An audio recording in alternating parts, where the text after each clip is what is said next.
do we need? How does this work? Hello. We're live. Yeah, live. We are live. Can you hear that? I think that's pretty good. You're working in a business, or are you going to cancel this? No, keep going. You're working in business. You're one of our great followers. You're one of our great subscribers on our YouTube channel. So welcome.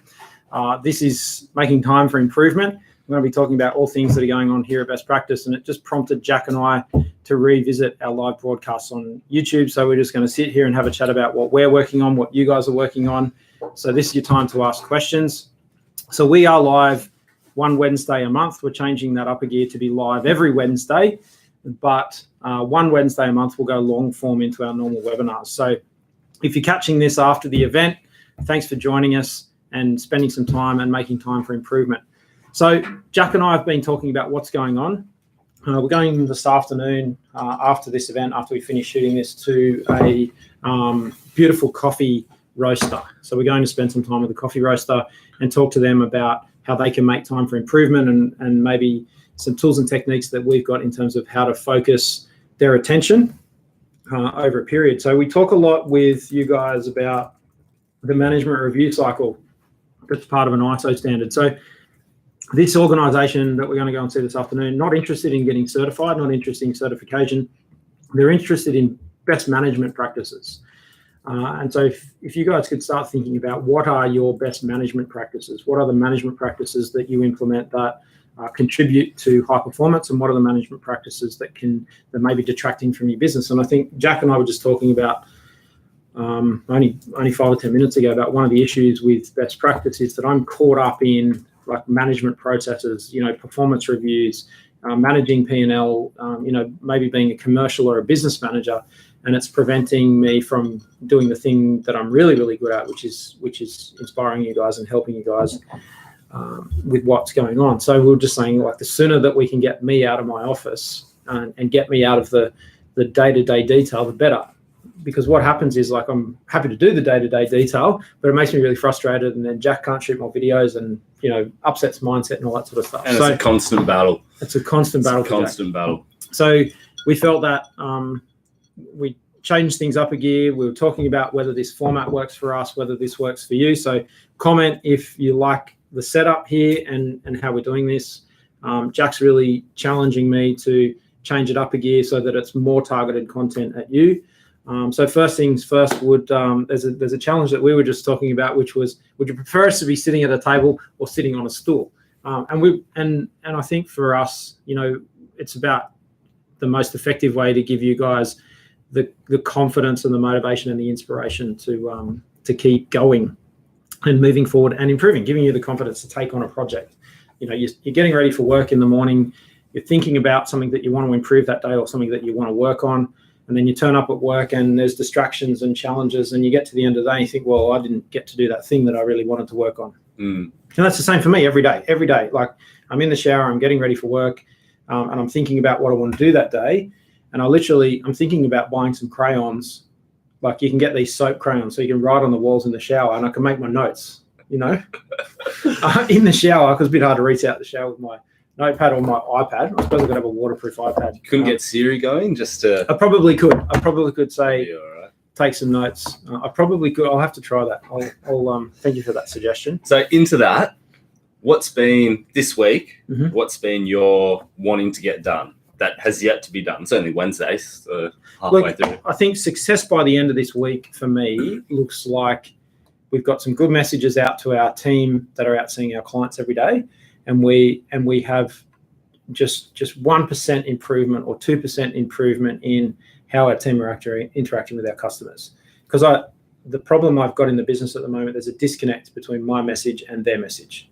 My message is, we're really passionate here at Best Practice about helping you guys to improve your businesses, to improve your profit, to improve your sustainability, to environmental sustainability, to improve your safety, to improve efficiency, to be growth focused. So that helps your organization to be a fun place to go to work at, a great place to invest in, and then, an organization that is, by and large, great to buy from a customer's perspective. So that's what we're passionate about here at Best Practice, and everything that we do is centered around that objective. So the purpose of this activity that we're doing with you guys right now is to have you guys thinking at your business, what does success look like in the next 12 weeks? What does success look like from a profitability perspective? What does success look like from a safety perspective and an OH&S perspective? What does safety look like from an environmental sustainability perspective? What does safety look like from an EQ perspective? So what can you guys do in your business between now and 12 weeks from now to, minimize frustration around your business? Because if you can have motivation and inspiration and excitement in the business, then that's good. We know that's more productive. So what are the concepts and things we talk about that you can embrace? So one of the LinkedIn posts I've done this week is, in thinking about the next 12 weeks, what does success look like? And success, obviously, for us looks like, more great content that's more focused on you guys, and is more stuff that we can, we can help you with, because we help more businesses. So is social media something you want to dive back into? Is that something, on the week, I'm talking more specifics here. Yeah. What are your, this week I really wanted, whether it's, in your hierarchy of what's most important for the business, but what are the things you want to do as the business owner, leader? Well, for the 3 people that are watching right now, so for you guys that are watching, I can see there's 3 people online with us right now watching.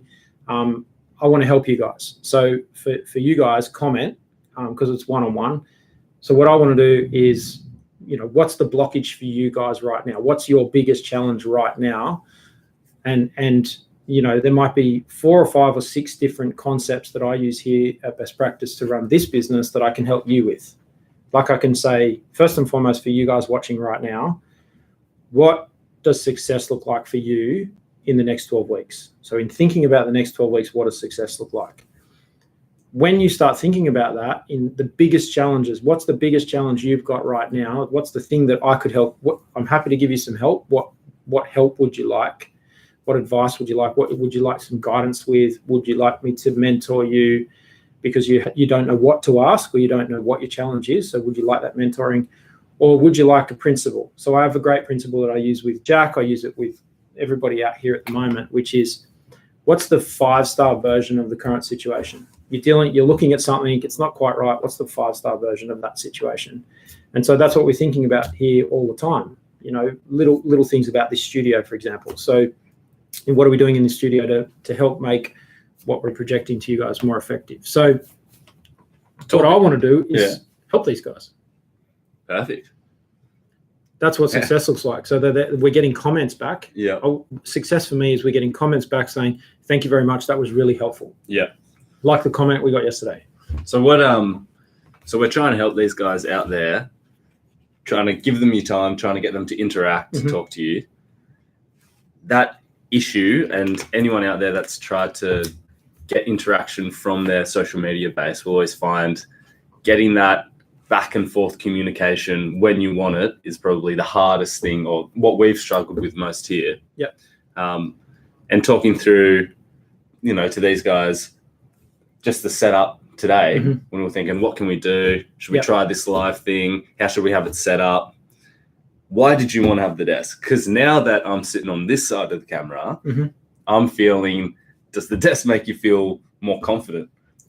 Because you've got something to lean on. You kind of feel a little bit more hidden. No, I think we're talking about it. It's about projecting. I feel it's important to project. I don't care whether I'm standing. I actually don't even care if I'm naked. So don't ask for me to be naked. But no, for me, it's about showing the example that I want to encourage our audience to be confident to copy us. And so a lot of people will feel uncomfortable sitting on a stool or standing up in front of a camera. I don't have a problem with it, clearly. So it's confidence to actually video a meeting so you can see what a meeting might look like. You can see that we're using office resources, that it's not too set up. And this table that we're leaning on right now has been, there's been thousands of conversations around this table in this business over the last 10 years. There's noodles spilt on it. There's crumbs in the cracks. It's a well-loved table, and it's been a big part of this business. And so for me, I think it's important that, we're in this commercial environment, but there's the relaxed component to what we're doing, if that makes any sense. Yep. So if I'm sitting on a stool, I'm happy to sit on a stool, and I'm happy to have something different behind us to shoot our videos. So if you guys want to use videos, I want to encourage you guys to use videos for your training courses.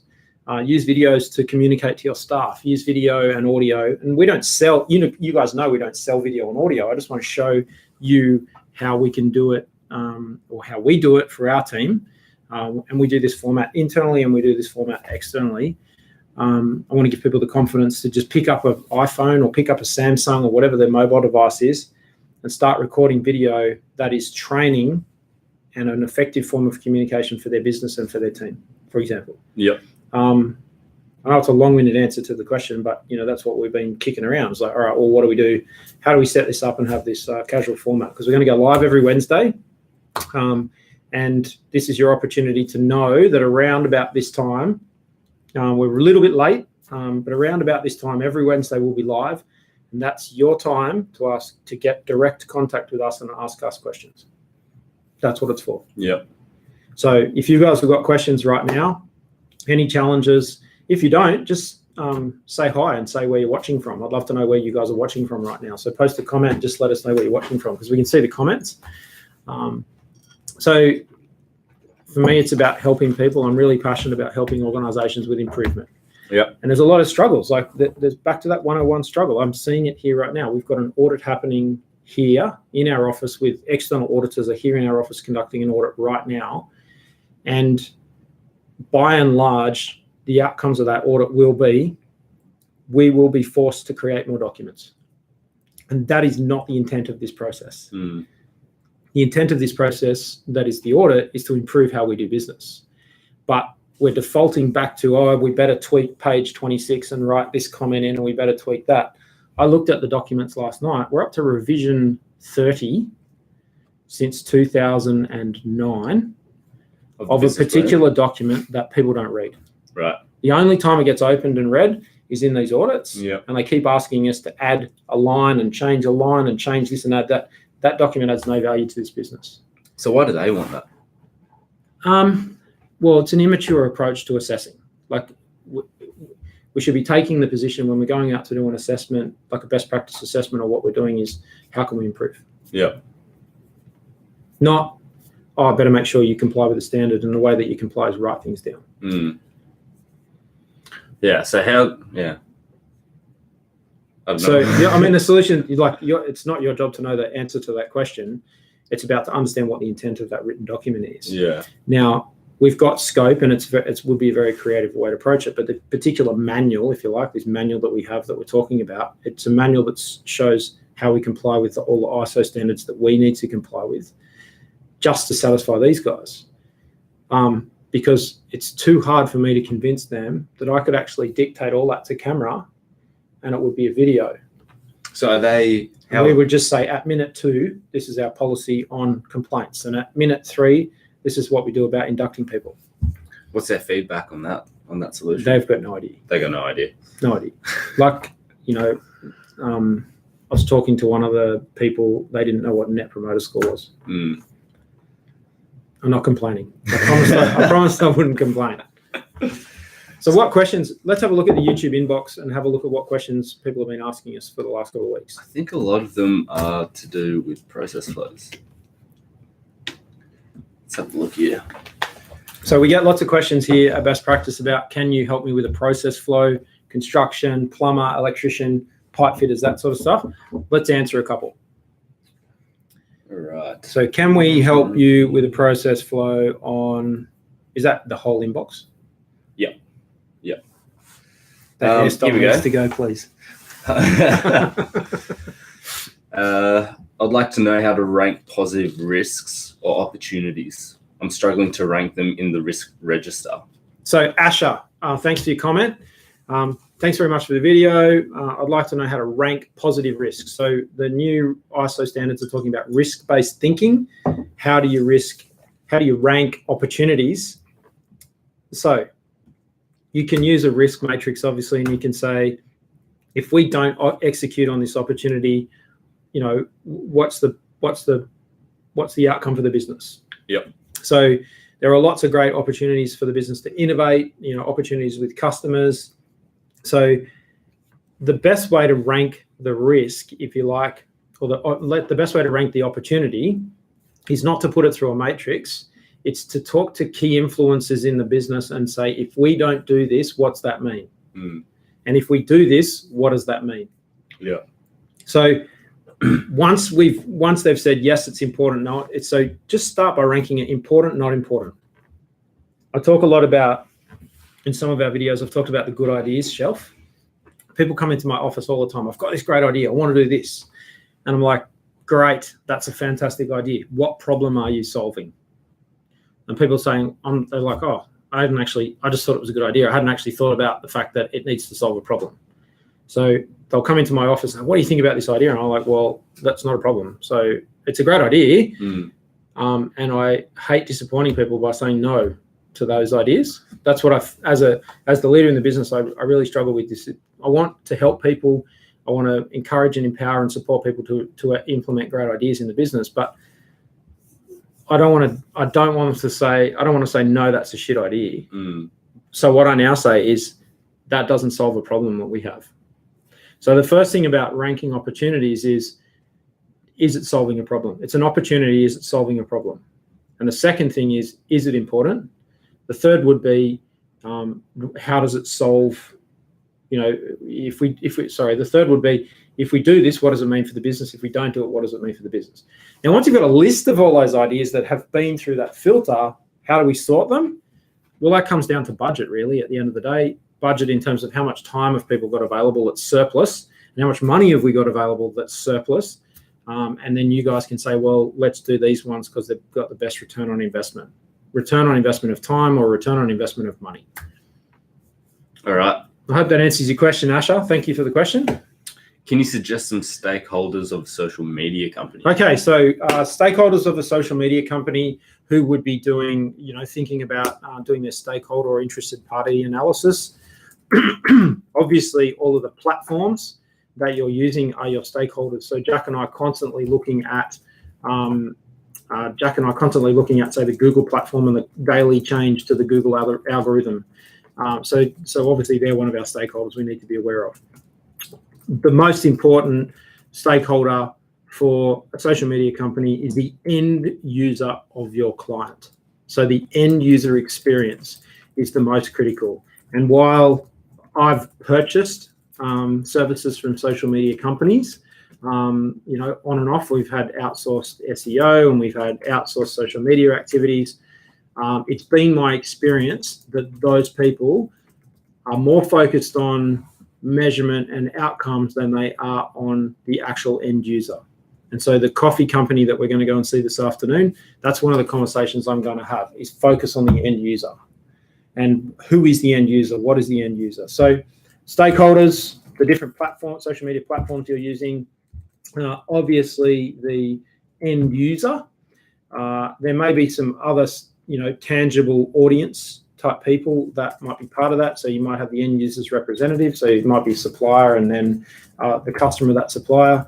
It could also be, it's obviously the usual stakeholders of the financial institution, the staff, the directors, the owners, the shareholders, any regulators. There might be things you can and can't say, claims you can and can't make. Beware of those. So there's some examples of some stakeholders, the social media company. There is a comment there about my hairstyle. I guess that's from one of our webinars. Thank you for that review. We're looking for Google reviews. So if you wouldn't mind jumping on the best practice certification.com.au website. Sorry, not on the website. Google best practice certification. Look for our Google page, and we're looking for, we'd love you to give us a 5-star review on Google. That would really help us, please. That would be fantastic. Okay. There was a big comment there. What was that one? John. That one. That was just kid wanting to know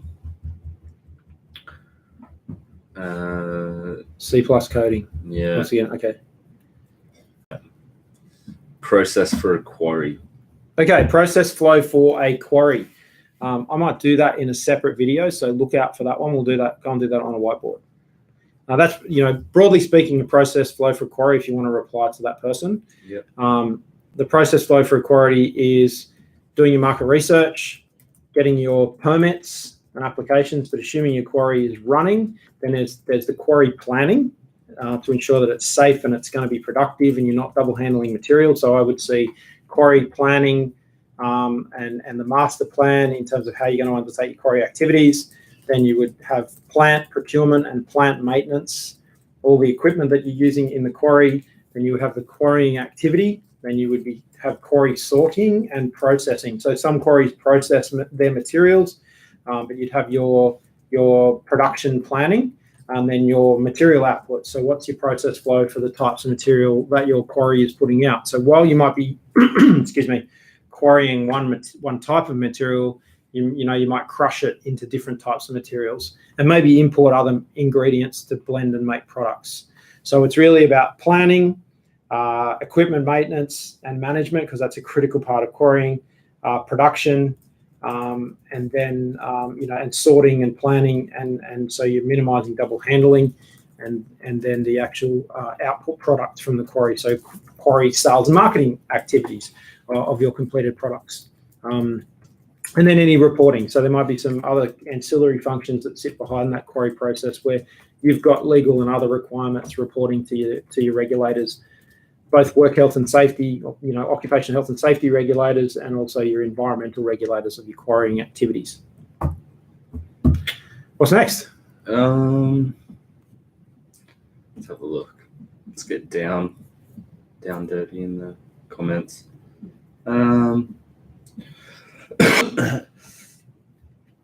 The dashboard on marketing, sales, etc. Can the foundation be process-based, i.e. manufacturing processes, sales processes, and so measure back by corrective preventative the sources of risk in the process, and so continually improve? Okay, so John Moffat, thank you for your question. I think that question relates to one of the webinars where we were presenting, where we were talking about dashboard for reporting. Yes, it can be process-based, so marketing, sales, finance, production and operations, and maybe ancillary shared services like HR. So yes, your dashboard can be laid out in that way. It can be process-based. So think about how you communicate in the marketplace. Then a lead comes in. How does the lead get managed and turned into a sale? How does the sale transact commercially and financially? What are the actual business activities that need to take place? So what would be key measures of success? What's the key measures? 3 key measures of success from your marketing activities, 3 key measures of success from your sales activities, 3 key measures of success from your finance activities, 3 or 20 key measures of success of your production activities and your operations, whatever your business is, John, and then your ancillary functions around key success measures around your resources, like your people, human resources, and your assets, if you like. The standard talks about resources. So if you can think about key measures of success and then run that across the process flow, a large part of your management system will be focused on achieving those outcomes and less about writing the documents to guide people to achieve those outcomes. All right. How are we going for time? Look, we might call it quits there. It was just a quick live for you guys. Thanks for watching. This will be available on the channel. We're going to be live. We're about an hour late, so it'll be an hour earlier next Wednesday. So look out for that live presentation right here on Best Practice TV. So if you are someone who's working in your organization, you're committed to helping your organization to improve, you want your organization to be a better place for everybody involved, all the stakeholders, your workmates, the people around you, your work colleagues, that it's a great place you're excited to go to every day. This is going to be the place to come every Wednesday to talk about that. And we will see you right here. Thanks, mate. Perfect. All right. See you soon.